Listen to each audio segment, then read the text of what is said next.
బానిస అయిపోతే, సాతానుకు పొతొపరి భార్య బానిస అయిపోతే యేసోపు దేవునికి బానిస అయిపోయాడు. సాతాను చేతిలో పొతొపరి భార్య ఉంటే దేవుని చేతిలో యేసోపు ఉన్నాడు. పొతొపరి భార్యకు సాతాను తోడుగా ఉంటే యేసోపుకు దేవుడు తోడుగా ఉన్నాడు. యేసోపు మాటలు వేరు, యేసోపు చూపులు వేరు, యేసోపు హృదయం వేరు, యేసోపు మనసు వేరు, యేసోపు నడత వేరు, యేసోపు ఆరాధన వేరు. అనుజనుల మధ్యలో ఉన్నాడు కానీ ఆ దేవుని సేవించడం, ఆరాధించడం మానలేదు. పాపానికి ఏమేడండి? దూరంగా పారిపోయాడు. పై వస్త్రం పట్టుకుందా? ఆ పై వస్త్రం పట్టుకుని ఏం చేసిందంటే, నువ్వు ఒక హెబ్రీని తీసుకొచ్చావు, వాడు ఏం చేశాడు తెలిసిన? నన్ను అవమానపరిచాడని ఇక్కడిని తీసుకెళ్లి జైల్లో పడేసింది. సాతాను చేసే పని ఇది. దేవుడు పొతొపరికి కటాక్షం కలిగి చేస్తే పొతొపరు భార్యలో సాతాను ఏం చేసిందండి? యేసేపును శ్రమలకు మళ్ళీ అప్పచెప్పింది. అక్కడ కూడా జైలు అధికారికి ఏం కలిగింది? కనికరము కలిగింది. Is a merciful God. Once again hallelujah చెప్పండి. హల్లెలూయా. దేవుడు కనికరము గల దేవుడు, వాత్సల్యపూర్ణుడు, దయామయుడు, కరుణామయుడు. కరిగిపోయేవాడు నీ కొరకు. ఆయన వెలుగునిస్తూ నీ కొరకు కరిగిపోయేవాడు. అందుకే కనికర పూర్ణుడు అంటే మన కొరకు కరిగిపోయేవాడు, సాక్రిఫైస్ చేసుకునేవాడు, సమర్పించుకునేవాడు, ఓర్చుకునేవాడు, భరించుకునేవాడు అంతం వరకు. అందుకే కనికర పూర్ణుడు. హల్లెలూయా. ఆ కనికర పూర్ణుడు ఈ జైలధికారికి నమ్మకం పుట్టించాడు. అతన్ని ఏం చేశాడంటే, జైల్లో ఉన్న వాళ్ళందరినీ లెక్కలు చేయడం, లెక్క చూడడం అప్పగించాడు. అక్కడ వాళ్ళందరూ కూడా యేసేపుకు దేవుడు తోడే ఉండడం చూస్తున్నారు. జైల్లో ఉన్న వాళ్ళందరూ చూడండి, యేసేపు స్థానం మారుతుంది కానీ దేవుడు మాత్రం ఆయనకు తోడై ఉన్నాడు. యేసేపు ప్లేసుల మీద ప్లేసులు మారుతున్నాడు, వేదనల మీద వేదనలు పొందుతున్నాడు, అవమానాల మీద అవమానాలు పొందుతున్నాడు, నిందల మీద నిందలు పొందుతున్నాడు, పాపానికి దూరంగా పారిపోతున్నాడు, దేవునికి సమీపమైపోతూ ఉన్నాడు, లోతుగా తన వేరును పారుతున్నాడు. తన కాలమందు ఫలమిచ్చు చెట్టుగా యేసేపు తన కాలమంతయు ఫలమిచ్చాడు, ఇతరులకు ఫలములిచ్చేవాడు ఉన్నాడు. ప్రపంచమంతా కరువు వస్తే ఏం చేశాడండి? భోజనం పెట్టాడండి. ప్రపంచమంతా కరువు వస్తే ఏం పెట్టాడు? భోజనం పెట్టాడు. హల్లెలూయా. హల్లెలూయా చెప్పండి. హల్లెలూయా. నిన్ను ఉన్నత స్థానంలోకి నడిపించడానికి, నీ ద్వారా ఇతరులను పోషించడానికి, నీ ద్వారా ఇతరులను రక్షించడానికి, ఇతరులను సంరక్షించడానికి, ఇతరులకు ఆదరణనివ్వడానికి, ఇతరులకు ఓదార్పునివ్వడానికి, ఇతరులను ప్రభు ప్రేమలోకి నడిపించడానికి, ప్రభు శక్తి ఏమిటో, ప్రభు బలం ఏమిటో తెలుసుకోవడానికి. ఇంకో మాట చెప్పిన, దేవుడు వాగ్దానం చేసిన వాడు నమ్మదగిన వాడు. ఇదంతా ఎందుకు జరుగుతుందో చెప్తారా? మరి ఇంతగా ఎందుకు జరుగుతుంది? పాస్టర్లు చెప్పాలి. ఇప్పుడు ఇంతగా యేసేపుకి ఎందుకు జరుగుతుందండి?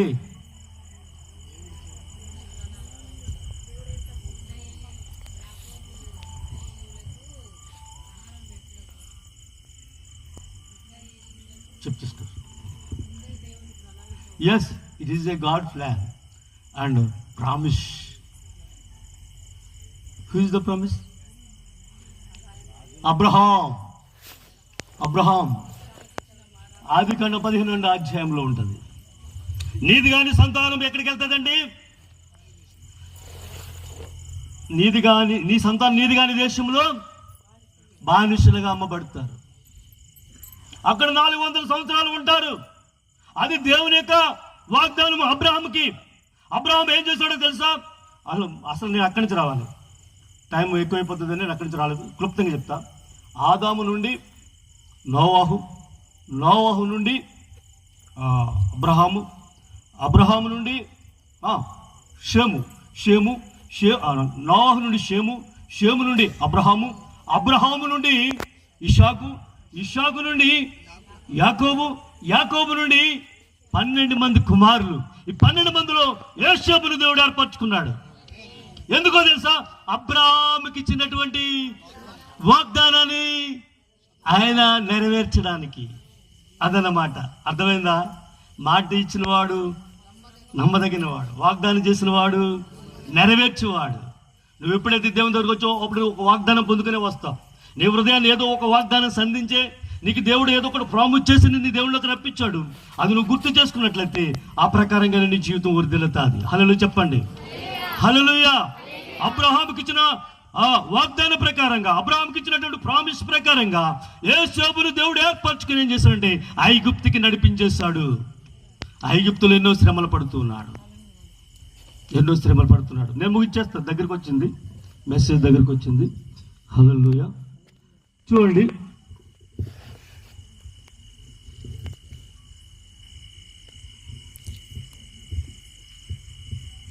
అయితే దేవుని బిడ్డలారా, యోసేపు జైల్లో ఉన్నప్పుడు అందరూ కూడా యోసేపుతో దేవుడు ఉన్నాడని గ్రహించారు.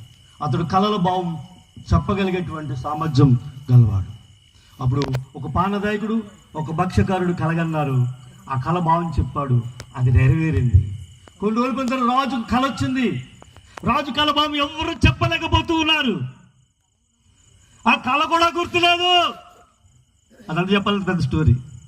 ఎందుకు యేసు ఫలించుడు కొమ్మని చెప్పడానికే ఈ మాటలు పొడిపొడిగా చెప్పిపోతున్నాను. బైబిల్ చదివిన వాళ్ళకి ఇది చాలా చక్కగా అర్థమవుతుంది. హల్లెలూయా. కనుక నా ప్రియమైన దేవుని బిడ్డలారా గమనించండి, ఆ కళ కూడా మర్చిపోయాడు రాజు.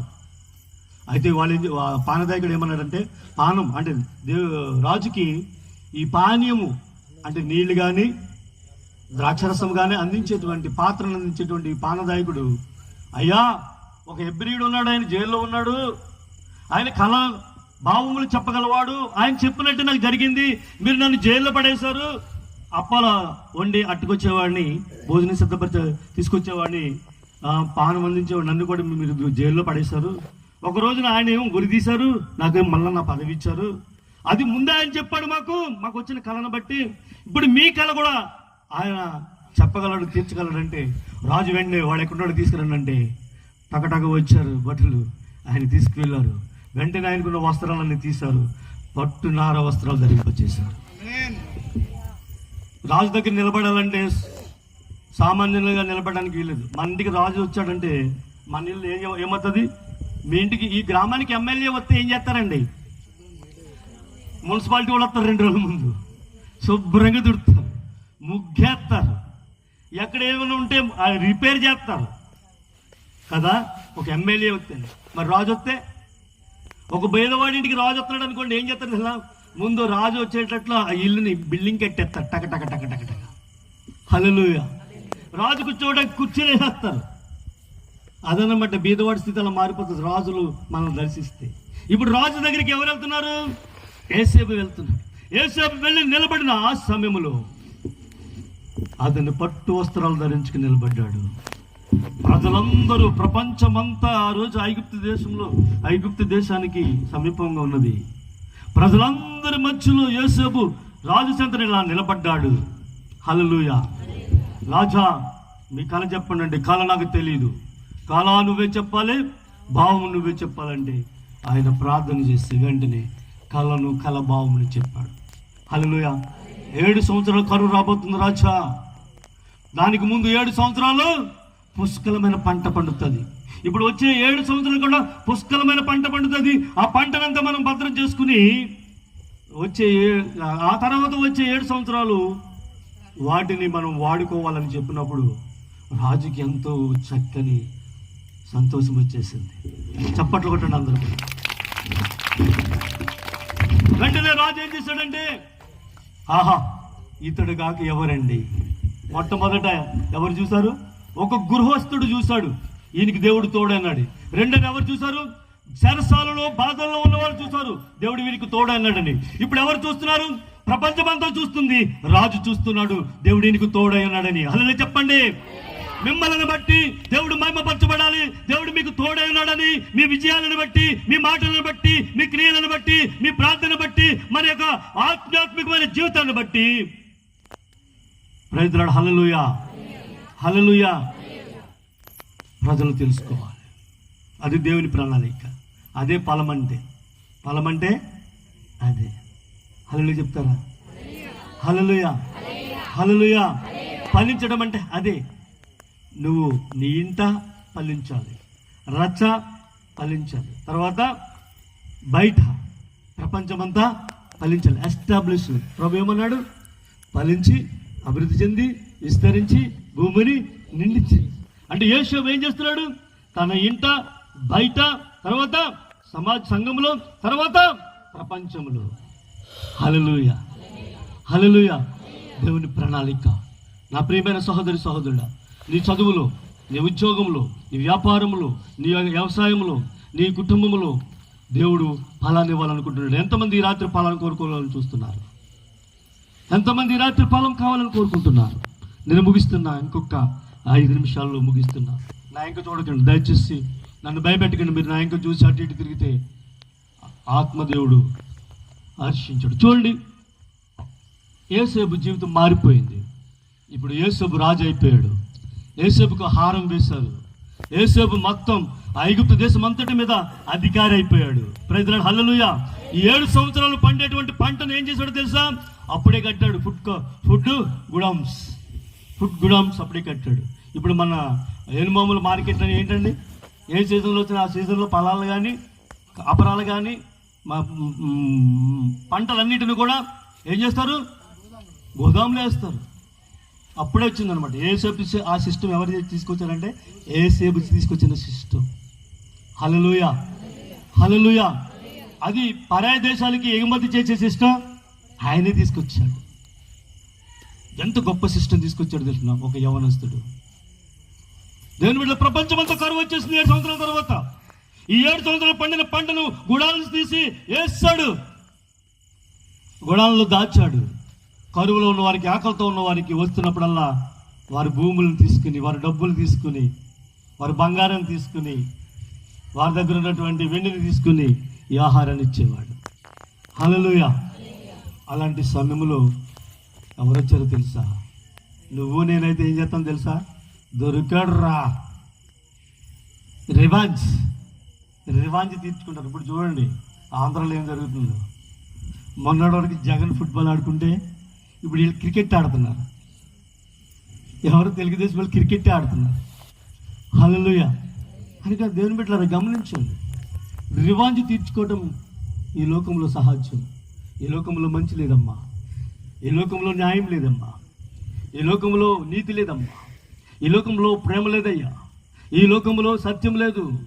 ఈ లోకంలో ఆప్యత లేదు. ఈ లోకంలో అనురాగం లేదు. మరేముంది? నటన అవసరతను బట్టి, మన అవసరతను బట్టి మనతో స్నేహం చేస్తారు. మన అవసరతను బట్టి మనల్ని పొగుడుతారు. మన అవసరతను బట్టి మనతో ఉంటారు. కనుక ఎవరిని నమ్మొద్దు, ఎవరి మీద ఆధారపడద్దు. ఇప్పుడు అన్నలు వచ్చారు, అన్నలు చూచాడు, అన్నల మీద జాలిపడ్డాడు, అన్నల మీద కనికరం పడ్డాడు. అన్నలను చూసి దూరంగా వెళ్ళిపోయి దుఃఖపడుతున్నాడు. తన తమ్ముడిని చూసినప్పుడు పక్కకెళ్ళిపోయి ఏడుస్తున్నాడు. అరే, వీళ్ళు నన్ను చంపాలని చూశారు, నా వస్త్రాలు పీకేశారు, నన్ను గుంటలో పడేశారు, నన్ను ఇస్మాయిల్కి అమ్మేశారు. మరి నేను ఎన్నో అవమానాలు పొందాను, ఎన్నో నిందలు పొందాను, ఎన్నో బాధలు పొందాను, ఎంతో కష్టాలు పొందాను. ఈరోజు నేను చక్కగా ఉన్నాను. వీళ్ళు నాకు ఇచ్చాడు దేవుడు, ఇప్పుడు నేను ఏమైనా చేయొచ్చు అని అనుకున్నాడా? ఎందుకని? ఆయన వేరు లోతుగా పారింది కనుక. మళ్ళా చెప్తున్నా, ఆయనలో దేవుడు ఉన్నాడు కనుక. దేవుడు ఉన్నప్పుడు ఏముంటాయంటే ఆత్మ ఫలములు మళ్ళీ ఉంటాయి. నిజమైన ద్రాక్ష వాళ్ళు ఎవరు? యేసు ప్రభు. ఆయనలో అంటగట్టబడిన వారు ఏం చేస్తారు? బహుగా ఫలిస్తారు. నా ప్రియమైన దేవుని బిడ్డలారా, అందరిని హక్కుని చేర్చుకున్నాడు. హక్కుని చేర్చుకోవడమే కాదు, తన తండ్రిని కూడా హక్కుని చేర్చుకున్నాడు, తెచ్చుకున్నాడు. అక్కడికి 70 మందిగా వెళ్ళారు. వాళ్ళు 70 మందిగా అక్కడే ఉన్నారు. అక్కడ యేసోబు ఉన్నంత కాలం అక్కడే ఉన్నారు. 400 సంవత్సరాలు అక్కడే ఉన్నారు. ఈ 70 మందితో వెళ్ళిన వారు 44 లక్షల జనాభా అయిపోయారు. ఆ పిల్లలు, పాపలు అందరూ కూడా.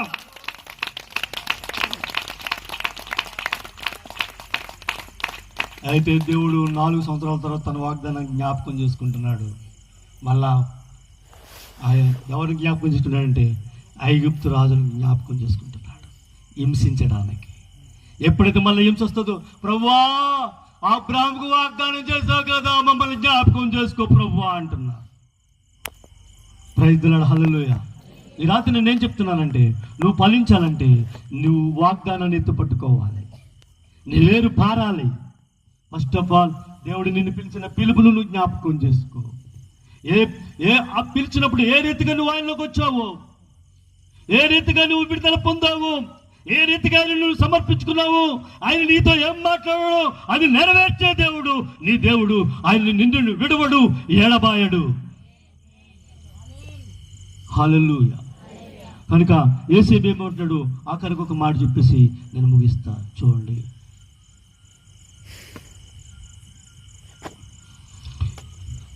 41వ అధ్యాయం 51వ వచనం. 51వ వచనం.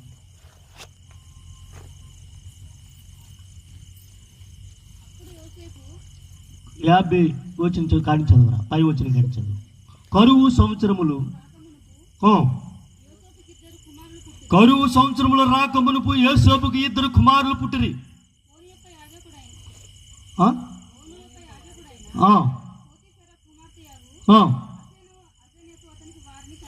Praise the Lord. Hallelujah.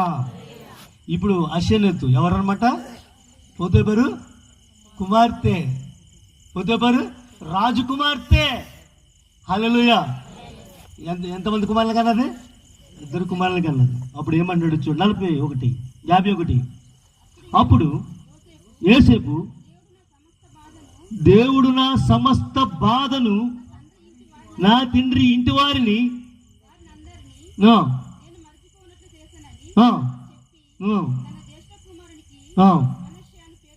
Praise the Lord. హల్లెలూయా. తర్వాత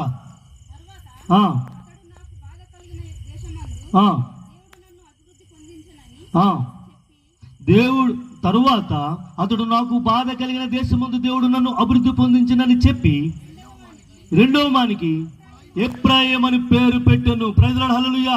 ఇవన్నీ వివరించాలంటే బోలంత టైం పట్టేస్తుంది, కనుక నేను ముగించేస్తున్నాను. ఆయన బాధలన్నిటిలో నుండి ఆయన విడిపించాడు. ఆయన ఏ దేశమైతే పరాదేశంలో ఉన్నాడో ఆ దేశంలో ఆయన అభివృద్ధి పరిచాడు.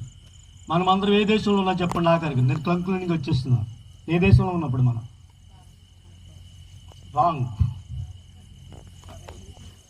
ఎస్, పరదేశులము ప్రియులారా మన పురము కాదిపుడు, నిజముగా పురము కాదిపుడు. ఎంతమందికి తెలుసు? శాశ్వతంగా ఉండిపోతామా? ఎప్పుడో మన పోకడ మనకి తెలియదు. ఎప్పుడో మన పోకడ. జాగ్రత్త. ఈ దేశంలో నువ్వు అభివృద్ధి చెందాలి. ఈ దేశంలో నువ్వు బాధలు పొందకూడదు. దేవుని ప్రణాళిక. చాలా మంది అంటారు, దేవుడు ఏంటయ్యా మేము ఎంత ప్రార్థన చేసినా మా ప్రార్థనకి జవాబు రావట్లేదు, మా బాధలు తొలగిపోవట్లేదు, మా ఐదారు దేవుడు నమ్ముకున్న తర్వాత ఇంకా కష్టాలు వచ్చేసినాయి అంటే నీ వేరు పారలేదని నువ్వు గ్రహిస్తలేదు. అంటే నీ బాధ మీద ఉంది, నీ దృష్టి దేవుని మీద లేదు. బాధ ఉంటే ఉన్నది, నేను దేవుల్లో ఉన్నాను. కష్టం ఉంటే ఉన్నది, నా దేవుడు ఉన్నాడు, కష్టం తీసేసేవాడు. కష్టం లేనివాడు ఎవడు? బాధ లేనివాడు. అమ్మ కంటే కష్టం ఎక్కువ ఉందా మనకి? అమ్మ కంటే కష్టం ఎక్కువ ఉందా? హల్లెలూయా. అక్కడి నుంచి ఇక్కడికి వచ్చినప్పుడు నాకు ప్రాణం వెలువలాడిపోయి ఎక్కడ పడిపోతుందని నేను ఆపండా అందాం అనుకున్నాను. మాట చివరికి వచ్చింది కానీ ఆపండా అందాం అనుకున్నాను, కానీ మళ్ళీ మీరేమంటారని భయమేసి. హల్లెలూయా. హల్లెలూయా. ఆయన కానీ ఎంతో ఓపికగా ఆమె వచ్చింది. నా ప్రియమైన దేవుని కష్టం లేని వాళ్ళు ఎవ్వరు లేరు. పైకి బాగానే ఉన్నాం. జాన్ ప్రతాప్ ఉండే కష్టం జాన్ ప్రతాప్ ఉందని చెప్పుకోడు, కానీ మా అయ్యగారికి చెప్తే మా అయ్యగారు నన్ను ఎక్కడిలోకి చేస్తాడు, ఏమి చెప్పాడు. నేను అడిగినా చెప్పడం, తాడేసి వెళ్ళిపోతాడు. ఆయన నాకు తెలుసు. హల్లెలూయా. హల్లెలూయా. కనుక దేవుని బిడ్డలారా గమనించండి, మన కష్టాలు, మన బాధలు, మన అన్ని కూడా ఆయనకి తెలుసు. కష్టాల్లో బాధల్లో ఉండాలని ఆయనకి లేదు. ఈ రాత్రి నా ప్రియమైన సహోదరుల సహోదరి, నీకు ఎవరు తోడుగా ఉన్నారు? త్రాగుడు నీకు తోడుగా ఉందా? లేకపోతే దురలవాట్లు, చెడలవాట్లు, బానిసత్వం నీకు తోడుగా ఉందా? ఈ రాత్రి దేవుడు మాట్లాడుతున్నాడు. శారీరక క్రియలు స్పష్టమై ఉన్నవి. శారీరక క్రియలు స్పష్టమైన గలతీ 5వ అధ్యాయము 16వ వచనం కానీ మనం చూసినట్లయితే, ప్రైజ్ ది లార్డ్. హల్లెలూయా. శారీరక క్రియలు స్పష్టమైనవి. అవి ఏమనగా అపవిత్రత, కామకత్వము, విగ్రహారాధన, అపచారములు, ద్వేషములు, కలహములు, మత్సరములు, క్రోధములు, కక్షలు, భేదములు, ఇమతములు, అసూయలు, మద్దతులు, అల్లరితో కూడిన ఆటపాట్లు మొదలైనవి. మరొకసారి చెప్తున్నా, శరీర క్రియలు ఏసేపుకి లేవా? కోరికలు ఏసేపుకి లేవా? ఏసేపు మనలాంటి మనుషుడు కాదా? ఏసేపు మీలాంటి మనుషుడు, నాలాంటి మనుషుడు కాదా? ఏసేపును శోధించలేదా? ఏసేపును వేధించలేదా? ఏసేపును నిందించలేదా? ఏసేపును తల్లిదండ్రులకు దూరం చేయలేదా? అతడు ఎక్కడికి వెళ్తే అక్కడ సాతాను ఆయనను శోధించలేదా? అయినప్పటికీ యేసోబు తట్టుకుని నిలబడ్డాడు. ఈ రాత్రి ఈ మాటలు అంటున్నా నా ప్రియ సహోదరి, సహోదరుడా, శరీర క్రియలు నిన్ను వెంబడిస్తున్నాయి. శరీర క్రియలతో నువ్వు ఉండకూడదు. కానీ ఆత్మ ఫలమేమనగా ప్రేమ, సంతోషం, సమాధానం, దీర్ఘశాంతం, దయాళత్వం, మంచితనం, విశ్వాసం, సాత్వికం, ఆశానిగ్రహం. ఇది నువ్వు ఫలించవలసిన ఫలం నీ బ్రతుకు కాలములో. 1వ కీర్తనలు ఇదే ఉంది. ఈ 1వ కీర్తనలు ఇదే ఉంది. నీటి కాలువ నోటబడిన వాడే ఆకు వాడక తన కాలమందు, నీ కాలమందు, తనంటే నీ కాలమే, నా కాలమే, తన కాలము జాన్ ప్రతాప కాలం, ఆమె కాలము, అతని కాలము, సుమాన కాలం, జాగ్రత్త సుమాన్. హల్లెలూయా. నువ్వు ఫలించాలని దేవుడు చూస్తున్నాడు. ఎప్పుడు ఫలిస్తావయ్యా? హల్లెలూయా, హల్లెలూయా. ఇద్దరికి అన్నాడు, ఫలించలేదంటావేంటా? నన్ను కొడతాడు కూడా ఇప్పుడు పక్క తీసుకుంటా. హల్లెలూయా. ఫలించాలి, భూమిని నిండించాలి అంటే అనేక మందిని దేవుని దగ్గరికి నడిపించాలి, అనేక మందికి ఆకలే తీర్చాలి. శరీర క్రియలను ఆయన శరీర క్రియలను త్యాగం చేసుకుని పవిత్రంగా ఉండాలి, పరిశుద్ధంగా ఉండాలి, నిష్కళంకంగా ఉండాలి, నిర్దోషముగా ఉండాలి. నిష్కళంకము, నిర్దోషత్వము మనలో ఉండాలి. సత్య స్వరూపిగా ఆత్మ మనకు అనుగ్రహింపబడింది. దత్తపుత్ర ఆత్మ మనకు అనుగ్రహింపబడింది. ఆ ఆత్మతో మనం నింపబడాలి. నాకు సంపూర్ణ టైం లేదు, కానీ మిమ్మల్ని చాలా లోతైనటువంటి ఆత్మీయతలకు నడిపించాలని ఈ రాత్రి దేవుడు నన్ను ప్రేరేపించాడు. ప్రార్థన చేసుకుందాం అందరూ కూడా ఒకసారి. గ్లోరీ గ్లోరీ రీ బాబా బాబా.